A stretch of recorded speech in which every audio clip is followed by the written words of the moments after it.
Welcome to Pennsylvania Newsmakers. I'm Gene Barr, your host for today's program. Well, usually we talk about 21st century policies and politics. Today we're going to talk 19th century, and then we're going to talk about tariffs, creating good jobs in Pennsylvania, and all kinds of other good things, and we're going to do that right when we come back. Welcome to the fast-paced and unrehearsed weekly discussion featuring the leaders who help shape your world. Join us as we address the issues that impact you each and every day. This is Pennsylvania Newsmakers. And now, here's your host.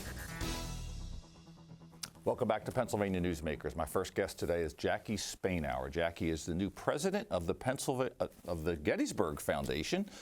So we're very pleased to have you with us. Jackie, thanks for being here today. Thanks for having me, Gene. So you're brand new to the position. You came in February? I came in February, yes. Came in February and relocated from the District of Columbia. And made the big move, came up here with your family.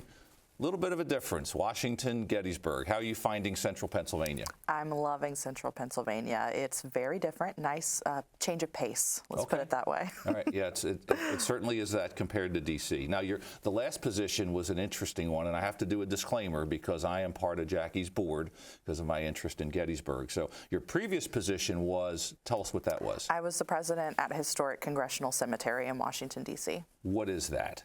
So Congressional Cemetery dates back to 1807, and it is the first national Little Inn cemetery in the United States. Over 67,000 people are buried there. It's still active.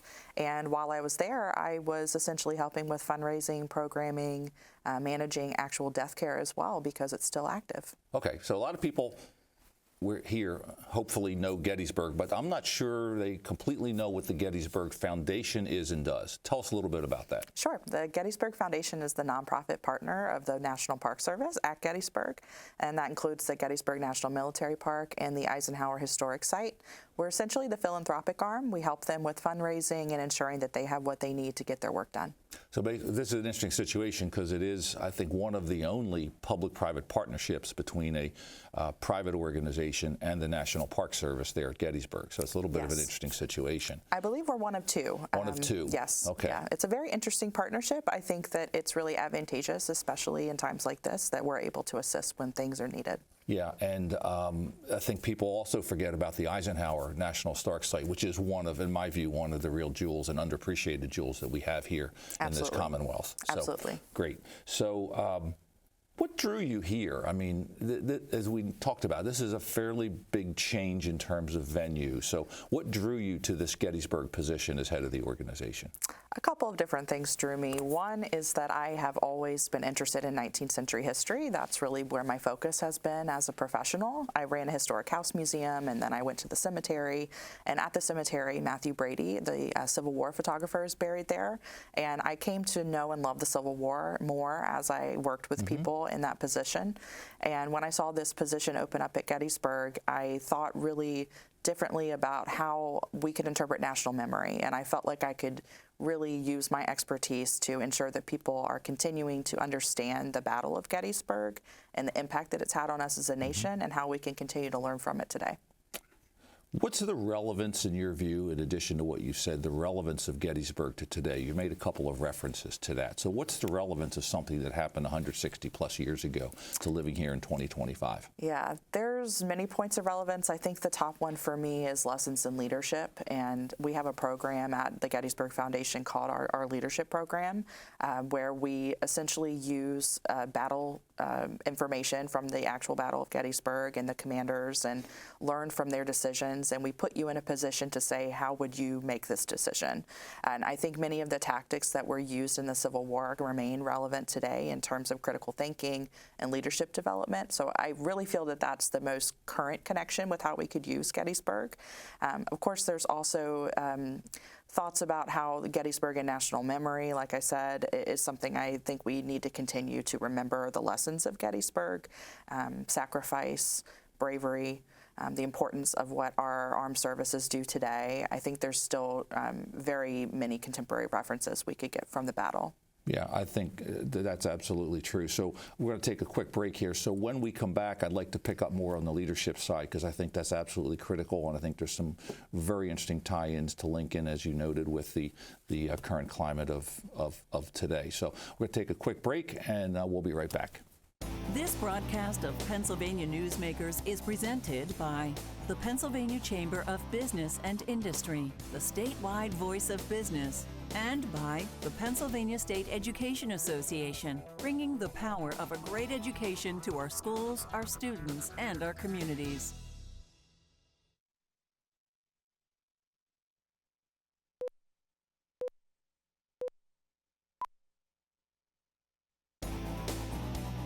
This broadcast of Pennsylvania Newsmakers is brought to you by the Pennsylvania Highway Information Association, the go-to source to learn about transportation projects and issues. Please visit pahighwayinfo.org. And by the Pennsylvania Manufacturers Association. Business in Pennsylvania is our business. Back to Pennsylvania Newsmakers. My guest is Jackie Spainhour, who's the president and CEO of the Gettysburg Foundation. Jackie, again, let's get back into some of the topics we're talking about. Before we went to break, you were talking a bit about the leadership program that the foundation has, and it's where people come in and they go out on the battlefield, as you noted, to take leadership lessons from what happened. And it's become very popular. A lot of corporations, nonprofits there. So how many groups do you have in a given year who come down to take advantage of this? Oh my gosh, well, we have hundreds of people that take advantage of this every year. It's a really incredible program because, like you said, how do you make this battle relevant to current climate? And that's what this does. It assists people who are in management roles, who are in the front lines of dealing in customer service, to allow them to think critically and to understand how they could come to conclusions in difficult situations. So it's a really incredible program. And how to interact with their teams and those who work with them. Another part of it is, because we all, of course, are very familiar with the battle that happened there, July 1, 2, 3, 1863, 51,000 killed, wounded, and missing. But people tend to forget what I would argue is the most famous speech in American history also took place on that land in November of 1863. Yes, it did. It did. And Lincoln's legacy continues in Gettysburg. The foundation actually also owns the train station that Lincoln came in on. The original one. The original one. And we continue to interpret that space as well. So we ensure that we're telling a full story of Gettysburg at the Gettysburg Foundation. I'm really proud to be a part of that. Good. What's some of the other programming that you have? You want to talk a little bit about that? Because I know you're always interested in expanding that. Yeah, our programming is pretty expansive. I'd love to do more. What we're currently doing actually is we're operating several different programs out of the Museum and Visitor Center, which we own and operate. We have a new virtual reality experience there that's really exciting. It used to be at the train station. It's been moved to this space. It follows 3 different individuals in their experiences during the war, including someone who moved bodies, someone who was a musician, and someone who was a nurse. And it's a really interesting, immersive program. We also own other auxiliary sites, like the Children of Gettysburg 1863 Museum, and we do several programs for children and families there as well. And then we also own the Spangler Farm and Field Hospital, which was a family farm turned hospital during the Civil War. We have family fun days out there. We have open houses. We do leadership training there. So almost every property that we touch has some type of expansive programming. Yeah. The virtual reality, how has that been received? I know you just moved it back into the visitor center. How has that been received? It's going really well. We're really excited to see so many people being able to interact with it. I think the train station is a little outside of town almost, in that it's at the edge, and so it's a little bit harder to get to, and I think that prevented some people from really experiencing it. But now that it's at the Museum and Visitor Center, you have really ready access there. You also have another unique piece, which is the cyclorama. Tell us a little bit about what the cyclorama is and means. Is amazing. I actually didn't know much about it before I came to the foundation, and it is the largest oil-on canvas painting in North America. It's one of the last few remaining cycloramas. It was done by Filippo in 1884, and it is this large painting that depicts Pickett's charge. And it's a really immersive experience. You can come to the Museum and Visitor Center, purchase a ticket, and you can watch the battle happen before your eyes on this canvas. Yeah, it's a phenomenal. I want to say it's 100. It's basically almost a football field wrapped around the inside of the building. It's huge. Yeah, it's really the room incredible. it's in feels like a planetarium. It's does. Very large. Yes, it absolutely does. And of course, what we've got coming up is we've got the 250th semi-quincentennial rolls off your tongue. How does Gettysburg tie into that? Well, we're looking at partnerships, actually, to be able to be part of 250. So we have noticed over time that there's a lot of opportunity for us to work with other people in Gettysburg. If anybody's been to Gettysburg, you know there are many entities really telling the same types of history.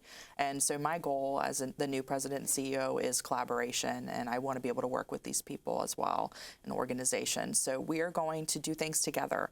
We have a kickoff event that's happening next week, actually. It's two lights for tomorrow, where we're working with Seminary Ridge, and we're going to be placing lights at the very top of the cupola. Okay, great. I know you have a major gala coming up in the fall. People want to get more information on your organization or to look at leadership or come down and visit. What should they do? They should go straight to the website, gettysburgfoundation.org. They can also reach out to us through our email addresses as well. Great. Jackie, thanks for being with us today. Yes. When we come back, we're going to talk a little bit about tariffs, creating jobs in Pennsylvania, and energy, and we'll do all that in just a few moments. This broadcast of Pennsylvania Newsmakers is brought to you by Cross-State Credit Union Association. Credit unions, where people are worth more than money. To find a credit union that is right for you, go to ibelong.org. And by the Energy Association of Pennsylvania, Pennsylvania's energy information source.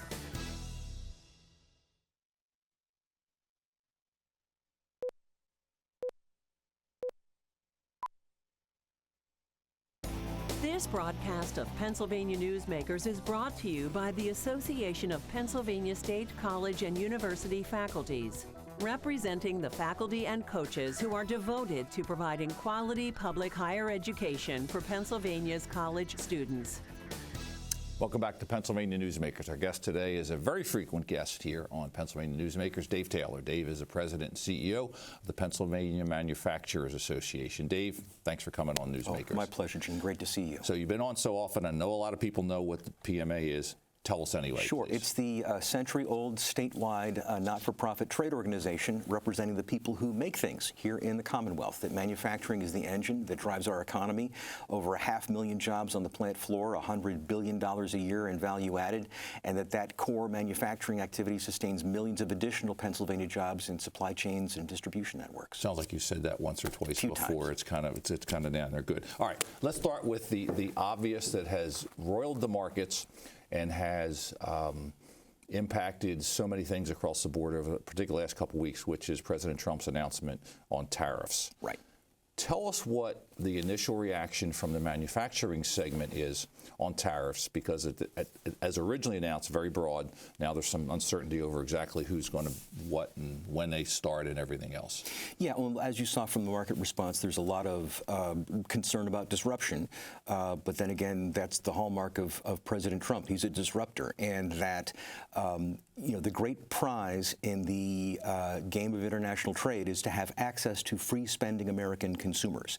And so the president is attempting to leverage that to essentially reshape the entire global pattern of commerce to the benefit of our country and domestic production. Okay, so the thing is, interestingly, and you and I have had this conversation before, here in Pennsylvania and in this country, we've got, yes, we have people without jobs. We also have a lot of jobs without people. Mm-hmm. So has that improved at all in the last couple of years? Because that leads into the second question I'm going to ask. Yeah, it remains the fact that that the workforce crisis is very real, okay. That it's a strain for employers to find enough qualified new hires to fully step up just to current levels of production, and that our workforce participation rate really is not that good, and that it hasn't improved. Okay, that's good to know. So if we reshore, I'll use that term, if we reshore a lot of these jobs, it's going to take some time, there's no question about it. We're going to bring in, we've tried to do chip manufacturing, bring that back, as well as all these other things again. If we can't fill the jobs we have now, absent a major increase in our birth rate, How do we address that if we're bringing these new jobs and trying to convince companies to reinvest here? They're going to ask where the workforce is. How do we address that? Well, I mean, it's going to require a major societal change. But one of the things is that again, manufacturing is the sector that adds the most value, and as a result has the best wages and benefits in the marketplace. And it's both sides of the equation here. So the gravitational pull of employers needing to expand the pool of candidates, they're going to have to consider people they hadn't considered before. At the same time, for people who've been outside the workforce, long-term unemployed, coming off welfare, coming out of jail, the opportunity to have a family-sustaining wage with benefits and money for pensions, that also, we're hoping, will bring people off the sidelines. They're going to have to level up on both sides of the equation. Employers are going to have to provide wraparound services that they're not used to be able to incorporate this new pool of employees. But if we can do this and help people who have been without to attain the dignity of work and financial independence through a family-sustaining job, I think this is going to be tremendously redemptive for our whole society. And I love the dignity of work, and in fact, you and I have had this conversation. I've worked on these in the past, which is identifying hurdles for people. So, for example, working parents with child care issues. We've got to resolve that situation about what parents do with that. And the other one that we had also worked on was criminal justice reform. There are people who have been sidelined because of previous activity, but we've got to find ways of making sure that they continue and can get back into the workforce. Yes, sir, because having a job is the #1 indicator of whether or not an ex-offender goes back. And so we want, I mean, and this is why I think Attorney General Sunday's agenda is so promising for the Commonwealth, because he's got that record from when he served as DA of York County, that you have to have accountability for the wrongs that people have done, but you also have to have an opportunity for redemption for when people have paid that debt to society. All right, when we come back, we're going to talk a little bit more about this as well as a few other things, so stay with us, hang in through the commercial. This broadcast of Pennsylvania Newsmakers is brought to you by the Pennsylvania Medical Society. Inspired physicians committed to the good health of Pennsylvanians and the advancement of the practice of medicine.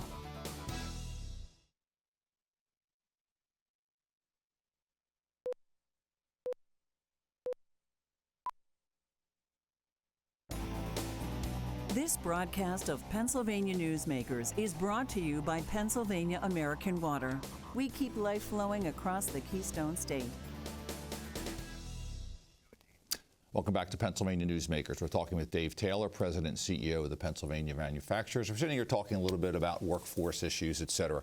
Let me just continue before we move on.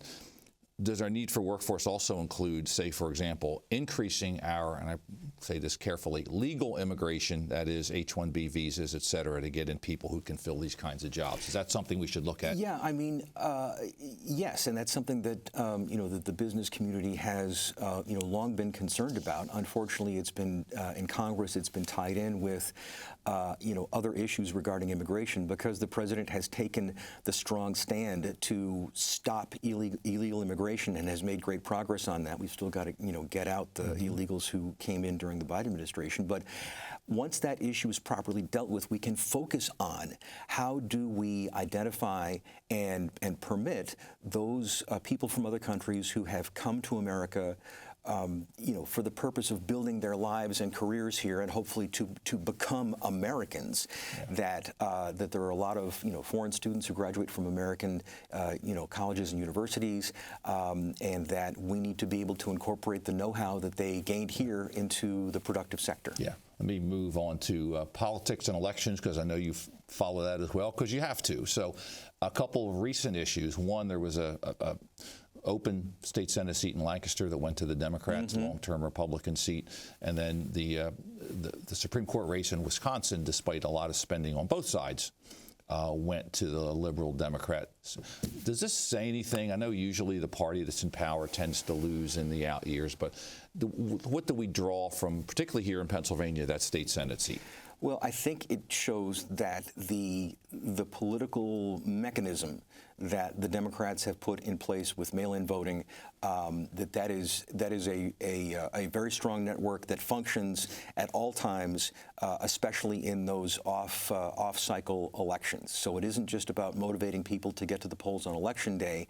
And of course, yeah, the Democrats were very motivated to get out the vote, to send a message that they dislike the president, so on and so forth. Despite all that, it was still a very close case in Lancaster. We'll see who runs for that seat next year when it's up for a full term. In Wisconsin, the Supreme Court in Wisconsin is very much of the left, and that there's concern that they're going to throw out the duly enacted legislative map for their congressional districts, impose a gerrymander, and take a few more seats for the Democrats. With the balance of power in the U.S. House being so close, it was inevitable that race would attract an enormous amount of national attention. So, but again, the Democrats won, and it speaks to their resilience with these off-cycle elections. Let's talk about some, what I'd say, really good news in Pennsylvania, which was a recent announcement about a major investment, arguably the largest in Pennsylvania history here recently. Tell us a little bit about that. Yeah, and it really will be the largest private sector investment in the history of the Commonwealth. That in Homer City, in Indiana County, that the recently scrapped coal-fired power plant there, it's going to be the site of a $10 billion, $10,000 million investment for what will be the largest natural gas electricity plant in the country, and attached to it a data center for artificial intelligence and quantum computing. It is an absolute breakthrough, and again, our future is going to depend on our national competitiveness in that advanced field of supercomputers and AI and quantum computing, and that to do that work, it requires a massive amount of baseload energy. This is what resurrected 3 Mile Island for Microsoft. Right, I was going to say, it follows on the heels of that, exactly. Which is the restart there. But the thing that is most pleasing about this, the construction jobs, the permanent jobs working there, all the dynamism and economic activity coming to beautiful rural Indiana County, Jimmy Stewart country, this is private sector money that Pennsylvania for too long has been overly dependent on, taxpayer-funded, government-directed economic development. And what we really need is to bring to bear Pennsylvania's private sector strengths, our inherent economic strengths, to make it appealing for people to locate, invest, and hire here in the Commonwealth. And this is testament to that, how big and how powerful our energy opportunity really is. We need a whole lot more of that. We deserve a lot more, and we can have it if we can get our act together in Harrisburg with a pro-production agenda for energy. And of course, your organization has argued long for the need for energy, because it's actually, as we know, not just an economic situation, it's a national security. Absolutely, for our industrial base. And again, manufacturers, no matter what you're making, you're consuming a large amount of energy. And this certainly helps with that, and we see that, as you noted, that long-term need for that. So Dave, greatly appreciate you being here today. Look forward to having you back. So Dave, thanks very much. Thanks for joining us here on Pennsylvania Newsmakers. We look forward to seeing you here again next week. Thank you.